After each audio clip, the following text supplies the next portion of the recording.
Hello,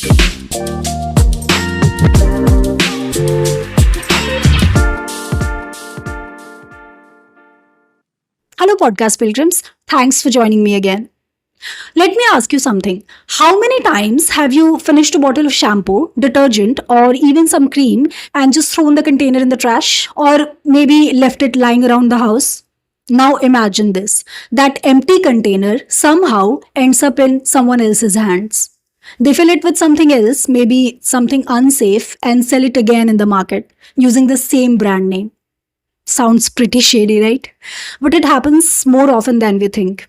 So today I have got someone who is not a scientist or a CEO, just a sharp everyday consumer who has noticed this happening around her and wants to talk about it. Why does it happen? How does it affect us? And what can we all do realistically to stop it or at least be smarter about it? So let's welcome Pushpa aunty. Namaste aunty. कैसी हैं आप? नमस्ते बेटा, मैं एकदम ठीक हूँ, बहुत बढ़िया। ब्रीफ बैंटर पॉडकास्ट में आपका स्वागत है आंटी।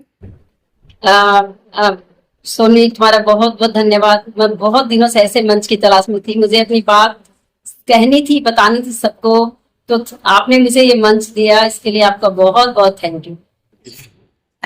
थैंक यू तो मुझे बोलना चाहिए आंटी, क्योंकि आपने ये जो टॉपिक उठाया है कंज्यूमर अवेयरनेस का, ये बहुत ही इंपॉर्टेंट टॉपिक है जिसे हम जनरली इग्नोर कर देते हैं। हम इतना ध्यान नहीं देते कि जो चीज़ें हम डेली यूज़ कर रहे हैं वो असली है भी या नहीं, क्या वो उतनी ही सेफ है जितनी पैकेजिंग में बताई जा रही है। Yes, yes.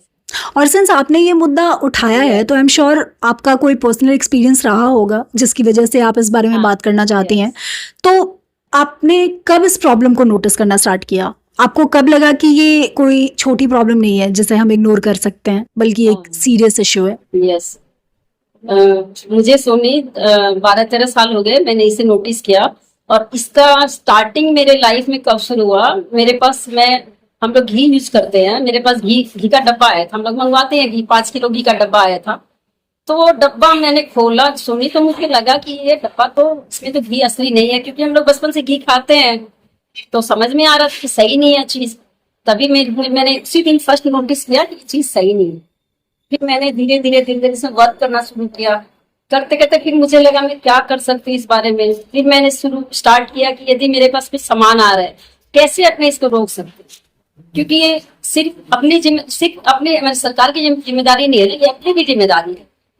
तो मेरे को लगा कि जैसे अब अपने एक जन में आज 10 लोगों को कहूँ, 10 लोग और 10 को कहें, ऐसे कह के कि पहले घर से जन तक, जन से समाज तक, समाज से देश तक, तो सबके पास ये बातें जाएंगी, लोग जागरूक होंगे, तो भी नकली सामान बंद होगा ना। गवर्नमेंट तो सब जगह नहीं जा सकती, सब कुछ नहीं कर सकती ना। इसीलिए मैं ये मंच की तलाश में थी कि ये मंच, मुझे कोई ऐसा मंच मिले जो मैं अपनी बातें कह सकूं। तो कुछ चेंजेस किए आपने अपने लेवल पे इस प्रॉब्लम को सॉल्व करने के लिए? आप क्या करते हो इसके लिए? कुछ भी सामान आया मेरे पास, वो बॉक्स को मैंने यूज करने के बाद खराब करके, थोड़ा जैसे मान लो प्लास्टिक की बोतल है, उसे मैं थोड़ा सा हल्का सा जला देती हूँ या काट देती हूँ, या कांच की कोई बोतल है जो मैं यूज नहीं कर सकती, उसे मैं तोड़ के प्लास्टिक में पैक करके कचरा में डालती हूँ। लिपस्टिक का बॉक्स है, तोड़ के फेंक देती हूँ। तेल का डब्बा, कुछ भी, कोई भी सामान ना, मैं कबाड़ी वाले को शैम्पू का बॉटल, हाँ, शैम्पू का हर कुछ बेटा, हर कुछ। पाउच भी आता तो मैं काट के, पूरी अच्छे से काट के फेंकती हूँ, चाहे दूध की पाउच हो या फिर घी की हो। ये कागज के डब्बे भी आते हैं, उसको भी मैं बहुत अच्छे से काट के फेंकती हूँ। मतलब मुझे लगता है कि मैं करूँ, बाकी लोग को भी बता रहे, शायद लोग करें तो शायद ये बंद हो जाए अपने लाइफ में। ये अपना कितना हार्मफुल है अपने लिए, अपने हेल्थ के लिए। तो कुछ भी बॉक्स खाली हो, थोड़ा देखो उसमें पेशेंस भी चाहिए। पेशेंसली हम लोग को उसको, कोई भी डब्बा को थोड़ा सा गैस जला के, थोड़ा सा आप उसको खराब कर दिए नीचे से, फिर आप डस्टबिन में डाल दें, तो वो रीयूज तो होगा ही नहीं ना। तो ऐसे एक करके अपने यदि शुरुआत करेंगे तो सोचो कि कितना, मतलब उससे क्या होगा, बहुत लोग जागरूक होंगे। क्योंकि यदि अपने लोग, वो लोग क्या करते हैं, कचरा सारा बीनते हैं ना, कचरा सारी दुनिया जानती है इस बात को कि कचरा बीनते हैं वो लोग। अलग बॉटल, सब चीज, शैम्पू की बॉटल या घी का या लिपस्टिक, सबका अलग अलग वो कर लेते हैं, सारा अलग अलग पैकेट में डाल के, और एक जगह है जहां जाके लोग बेच देते हैं। तो बेच देते हैं, फिर उसमें क्या होता है कि अपने लोग को नकली सामान भरना कितना इजी है। अपने लोग को वो नहीं लेना पड़ता ना, ISI मार्क नहीं लेना पड़ता ना। अपने लोग को गवर्नमेंट से कुछ भी नहीं, अप्रूवल कुछ नहीं लेना पड़ता है। आपको अपना सामान बनाए, आप 5-10 रुपए का सामान बनाए, आपके बॉक्स है, आपके मार्क वर्क सब है, एक ऊपर प्लास्टिक की या आपने टीना की एक सील ऊपर डाल दी, पैक कर दिया और अपने बाजार में बेच दिया, तो आपका फायदा हुआ, उससे हम लोग को कोई दिक्कत नहीं है। लेकिन वो नकली चीजें जो हम लोग के स्वास्थ्य को खराब कर रही हैं, वो कितना मुश्किल है, उससे कौन बचाए। तो वो हम लोग को करना पड़ेगा ना वो काम। तो बस मेरा तो यही कहना है कि सबको करना चाहिए, सबको मानना चाहिए ये बात। तो आप कैसे ये मैसेज दूसरों तक पहुंचाते हो, वर्बली या फिर कोई और प्लेटफॉर्म के जरिए? हाँ, मैं करती हूँ ना, मैं सबको बताती हूँ कि आप लोग ऐसे करो, आप लोग कबाड़ी वाले को मत दो, आपको यदि कबाड़ी वाले को देना है उसकी जगह मुझे दे दो, मैं उसके पैसे आपको दे दूंगी और मैं उसको नष्ट करके मैं फेंक दूंगी। तो नहीं, अभी तक किसी ने भी मेरे पास ऐसा कोई भी मेरे पास नहीं लेके आया है। मैं कहती सबको हूँ, लेके कोई नहीं आया। लोग सुनते हैं लेकिन जागरूक नहीं हो रहे हैं। आपको क्या लगता है, लोगों को इस प्रॉब्लम के बारे में कितनी समझ है? क्या ज़्यादातर लोगों को ये चीज़ें पता है फिर भी वो कुछ करना नहीं चाहते, या फिर उन्हें पता ही नहीं है? इतने लोगों को सही में पता ही नहीं है, और यदि मैं किसी को बोलती भी हूँ तो उन लोग को ऐसा लगता है कि ये है, छोड़ो ऐसे ही बोल रही है। उन लोग को इतना ज्यादा ध्यान नहीं देते। जैसे मैंने अभी 12-13 सालों में कम से कम नहीं तो 1000 लोगों को तो कहा है मैंने कि मैं जिससे भी मिलती हूँ अपनी बातें रखती हूँ, अच्छे से रखती हूँ, समझाती भी हूँ। लेकिन मुझे नहीं लगता कि कोई 1-2 जन छोड़ के किसी और ने किया होगा। 1-2 जन है जिसे मैं पूछती हूँ तो बोलते कि हाँ हम लोग करते हैं, बस। इससे ज्यादा मुझे नहीं लगता किसी ने कुछ किया हो। मैंने सुन के ही कहा कि मैंने तो सुनी। मैं नेपाल में थी 3 साल। वहाँ जो फिल्म की हीरोइन है, नेपाली फिल्म की हीरोइन, ठीक है, मैंने उसको भी कहा, उसको इसलिए कहा कि वो उसके पास मंच है ना, वो फिर लोगों से कहेगी तो लोग उसकी बात मानेंगे। तो उन्होंने आपकी बात सुनी? बात बहुत अच्छे से सुनी, क्योंकि हम लोग एक ही बिल्डिंग में रहते हैं नेपाल में, एक ही सोसाइटी में हम लोग का। तो बात भी सुनी, बातें की, हाँ आप बहुत अच्छी बोल रहे, बहुत सही बोल रहे, मैं ऐसा करूंगी। लेकिन मुझे लगता नहीं कि इन्होंने कुछ किया। क्या आप अपनी फैमिली मेंबर्स को समझा पाए हो? घर के लोगों को, हाँ घर के लोगों को कन्विंस कर पाई हूँ। जैसे अब घर में मेरे हस्बैंड है, वो तो सामान मुझे लाके दे देते, कुछ डब्बा वब्बा खाली हो तो मैं उसको वो कर देती हूँ, वेस्ट कर देती हूँ। और मेरी बेटी करती है, और बेटा मिलता है तो मैं ऐसे पूछती हूँ तो बोलता तो है कि मैं ऐसा करता हूँ, लेकिन मैं मेरे सामने मैंने देखा नहीं था। मैं वही चाह रही सुनने की, लोगों तक मैसेज पहुंचे, लोग जागरूक हो, लोग सुने। क्योंकि देखो मैं तो एक आम इंसान हूँ।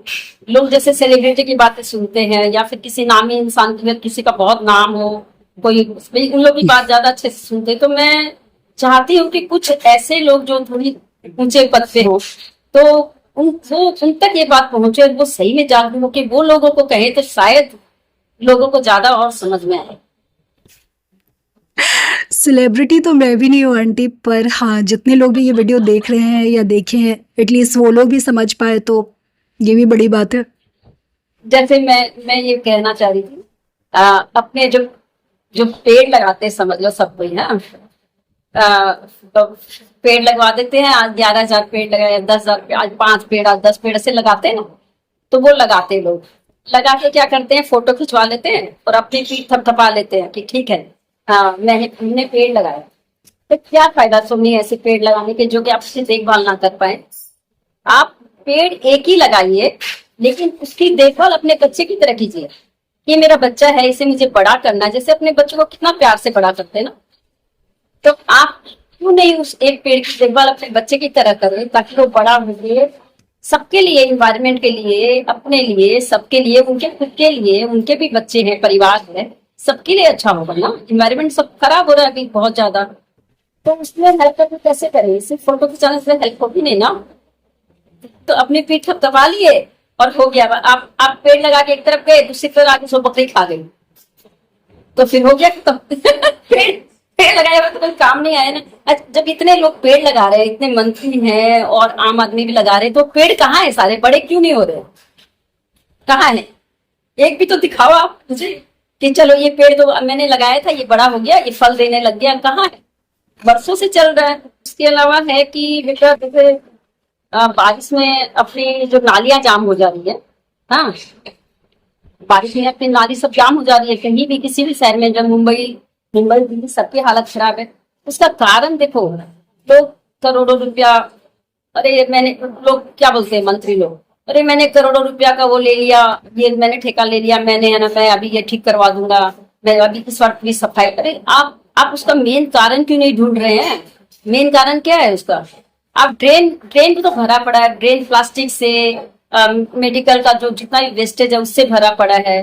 जितने ये स्वीपर रोड स्वीपर होते हैं ना, सारे क्या करते हैं, मैं देखती हूँ, सारे झाड़ू देके सारे नाली में सारा सामान डाल देते, सुने, सारा नाली में डाल देते सारा कचरा। अच्छा, नाली में कचरा जाके प्लास्टिक्स हैं, बॉटल्स हैं, वो कहाँ जाके, वो कैसे, आपका पानी कैसे निकलेगा? आपका तो सारा कचरा जाम हो रखा है। तो जब बारिश आई, कचरा जाम हो गया, पानी तो आपका गया नहीं वहां से, ड्रेन तो पूरा भरा है, वो सारा पानी सड़कों पे आ जाता, बाढ़ आ जाती है। कैसे ठीक होगा? आप मेन कारण ढूंढिए ना, पैसे की जरूरत ही नहीं है। आप अच्छे से 2-4 आदमी, 10 आदमी लगा के आप ड्रेन सफाई करवा दीजिए, देखिए फिर आपका बाढ़, पानी भरता है क्या, बाढ़ आती है क्या, देखो तो सही। आप करते ही नहीं है लोग।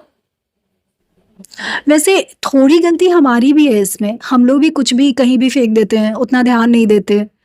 नहीं, हम सही बात तो सुनी, लेकिन देखो मैं अपनी तारीफ नहीं कर रही हूँ, मैं नहीं करती ऐसा। मैं सुबह मैं मॉर्निंग वॉक जाती हूँ, सुनी, वहाँ जितना भी स्वीपर हो, चाहे मुझे, मैं उसे जानती हूँ या ना जानती हूँ, मैं सबको ये बोलती, देखो तुम लोग अभी झाड़ू देके साइड में जमा कर दो ना, ड्रेन में मत डालना। तो मेरे को तो बोलता नहीं आंटी, नहीं डाल रहे। अब देखो मैं तो सारा दिन नहीं रह सकती, मैं तो हाफ एंड आवर वॉकिंग करती हूँ, उससे मैं देख के सबको रोक देती हूँ। बाद में कौन रोकेगा बेटा, सब ऐसे ही करते हैं, सारा झाड़ू देके दोनों तरफ ड्रेन में डाल के वो लोग का काम हो गया, बस यही चल रहा है बेटा। तो जब सिलीगुड़ी जैसे छोटा शहर है, यहाँ ऐसा है, तो सोचो बड़े शहरों में क्या हाल होगा, कौन देखने आ रहा है? इस डिस्कशन के बाद मुझे लगता है मुझे खुद की हैबिट में भी चेंजेस लाने की ज़रूरत है। मैं भी शायद उतना कॉन्शियस नहीं रहती जितना रहना चाहिए, and I am sure audience में भी बहुत लोग ऐसे होंगे। Thank you so much aunty इस कॉन्वर्सेशन के लिए। मैं फिर से रिपीट कर रही हूँ, बट ये एक्चुअली बहुत इंपॉर्टेंट डिस्कशन था, एंड आई होप इस वीडियो को जितने लोग भी देखें वो ये स्मॉल चेंजेस लाए अपने डेली हैबिट्स में।